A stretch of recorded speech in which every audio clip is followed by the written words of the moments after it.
सेक्टरों के अंदर जा करके, कॉलोनियों के अंदर जा करके ये डॉक्टर ड्रामेबाजी कर रहे हैं कि भाई हम डेंगू चेक कर रहे हैं, मलेरिया चेक कर रहे हैं। अरे यहाँ पे बिल्कुल मौत पनप रही है, मौत। यहाँ आकर के कोई नहीं देखता कि भाई ये किस प्रकार से अपने जीवन जी रहे हैं, किस प्रकार से ये मर रहे हैं। इनको शुद्ध लेने के लिए कोई नहीं आता। क्यों नहीं आते? ये सिर्फ और सिर्फ इनकी गरीबी की वजह से। आज अगर गरीब को इग्नोर किया जा रहा है तो ये सरकार की बहुत बड़ी गलती है, इसको भुगतना होगा। जिस दिन गरीब ने इग्नोर कर दिया ना इनको, तो ये धरे धराए रह जाएंगे। इनकी महल ऐसे ऐसे लोग रह रहे हैं जिनको साबुन तक का नहीं पता है कि वे साबुन क्या चीज होती है, चप्पलें क्या चीज होती है, जूते क्या चीज होती है। ऐसे ऐसे नरक के जीवन भी माहौल आज भी देश के अंदर पनप रहे हैं। तो ये आज भी ये भाई अभी भी नहा रहा है तो ये सरफ के साथ में नहा रहा है, इसको ये नहीं पता कि वे साबुन क्या चीज होती है। देख लो इतनी गरीब भी है यहाँ पर कि सरफ का नहा रहा है यू भाई साहब। ये मजबूरी है, इसके अलावा कुछ नहीं है। ये इसके अलावा कुछ नहीं है भाई। बहुत बहुत बड़ा दर्द इस बस्ती के अंदर छिपा हुआ है। जो आजाद उम्मीदवार के तौर पर ये इलेक्शन लड़ रहे हैं, जिनसे इनसे बातें करेंगे कि विकास जिनका क्यों नहीं हो रहा, क्या कारण रहा। नमस्कार जी। नमस्कार जी। जो सरकार बड़े बड़े दावे कर रही है, जो कांग्रेस हो या बीजेपी हो, आज तो दो या करा हरियाणा के अंदर तकरीबन, तो ये बड़े बड़े दावे कर रही है। लेकिन आज जो हालात हमने जिंदगी दिखाई है उनके बारे में आप क्या कैसे? देखिए, अगर किसी को जीते जी का नरक देखना हो ना जी, तो इस टपरीवास बस्ती के अंदर आकर के देख सकता है जी।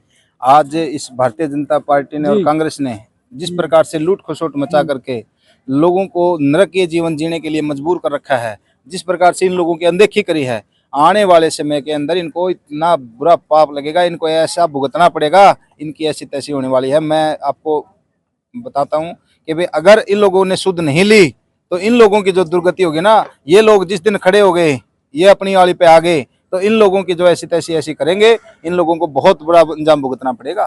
आज अगर इन लोगों की अनदेखी ये कर रहे हैं, जिस दिन ये अनदेखी पे आ गए उस दिन ये कहाँ भागेंगे।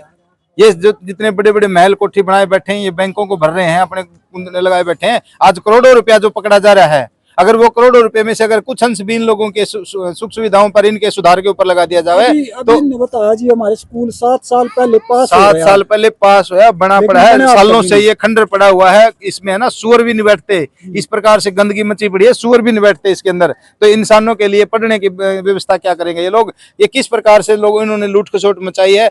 क्या इसके लिए अध्यापक नहीं है इस देश के अंदर? क्या वैसे तो कहते हैं कि वे पढ़े लिखे बेरोजगार युवा घूम रहे हैं, नौकरियां दे रहे हैं, इतने दे रहे हैं, तो क्या इन लोगों को पढ़ने का, इनके बच्चों को पढ़ने का अधिकार नहीं है? क्या इनके लिए स्कूल नहीं होना चाहिए? क्या इनको जो सुख सुविधा है वो नहीं मिलनी चाहिए? क्या इन बच्चों के जो भविष्य की इनको चिंता नहीं होनी चाहिए? क्या ये लोग जो नरक के जीवन जी रहे हैं, इनके स्वास्थ्य की चिंता इनको नहीं होनी चाहिए? आज घर घर से जो हर झुग्गी के अंदर से जो है ना डेंगू का मरीज मिल रहा है, मलेरिया का मरीज मिल रहा है। क्यों मिल रहा है? क्योंकि इन लोगों ने इस प्रकार का माहौल यहाँ पे बना दिया है। इस सरकार के जो नुमाइंदे हैं, जो इनका कोई ध्यान नहीं है, बिल्कुल इग्नोर किया जा रहा है इनको। जानबूझ करके इन लोगों को इस प्रकार के नरक के जीवन जीने पे मजबूर किया हुआ है।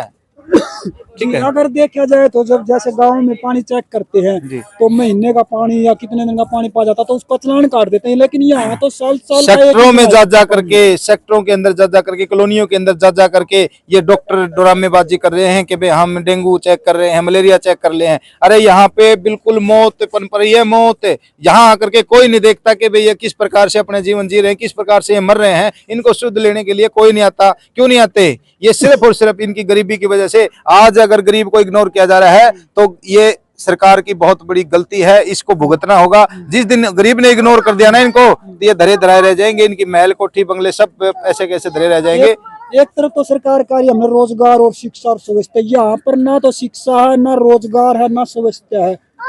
ये सिर्फ और सिर्फ यहाँ पे इनका इस्तेमाल होता है वोट के लिए, उसके अलावा कुछ नहीं होता है। ना तो इनके शिक्षा की व्यवस्था है, ना यहाँ पे स्वास्थ्य की व्यवस्था है, ना यहाँ पे रोजगार की व्यवस्था है, ना यहाँ पे रहने की व्यवस्था है। सारी की सारी जो असुविधाएं ठप पड़ी हैं, सब किताबों के अंदर, कापियों के अंदर, रजिस्टरों के अंदर, जो कंप्यूटरों के अंदर बंद पड़ी हैं। लेकिन धरातल के ऊपर देखोगे तो यहाँ पे नरक बना रखा, नरक, ताकि ये लोग कुछ विकास की बात ही ना सोच सकें। ये बच्चे इनके पढ़ेंगे तो ये आगे जाकर के सवाल पूछेंगे। अगर इन लोगों को चस्का पड़ गया अच्छे माहौल में रहने का, तो कल को ये पक्के मकान भी मांगेंगे, कल को और अन्य सुविधाएं मांगेंगे। ये भारतवर्ष का दुर्भाग्य है कि भाई इस हिंदुस्तान के अंदर, इस भारतवर्ष के अंदर, इस इंडिया के अंदर आज ऐसे ऐसे लोग भी रह रहे हैं जिनको यही नहीं पता कि भाई साबुन क्या चीज होती है।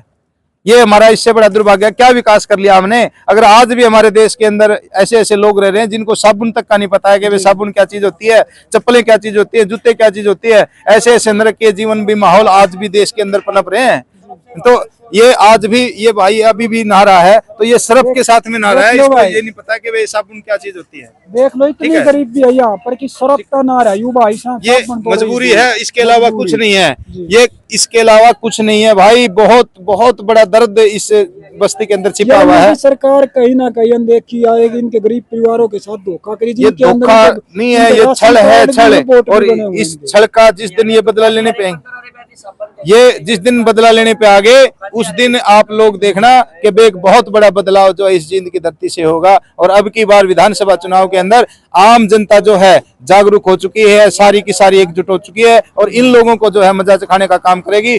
गरीब का जो वोट है वो साइलेंट होता है, वो कभी बोलता नहीं, और वो जब बोलता है तो वो खून खोलता है, और जब खोलेगा तो इन लोगों के जो ढोल हैं उनको देखना आप, जिस प्रकार से ये खाली बोलेंगे। अब की बार जो ढोल है वो गरीब जनता अपनी वोटों से भरेगी, ताकि वे उनको पता है कि वे ये सिर्फ उनको पता लग चुका है कि वे इनके जो हालात हैं सिर्फ और सिर्फ एक हथियार से बदले जा सकते हैं, जिसको कि वोट कहते हैं। ये वोट रूपी हथियार अब की बार इस्तेमाल करने वाली है जनता। जी क्या नाम सर? सुनील राजबामणिया जी। देखिए ये आपने सुना सुनील राज को। और मिलते हैं किसी अन्य वीडियो के साथ। हमारे इस वीडियो को शेयर करना और हमारे चैनल को सब्सक्राइब करना। जय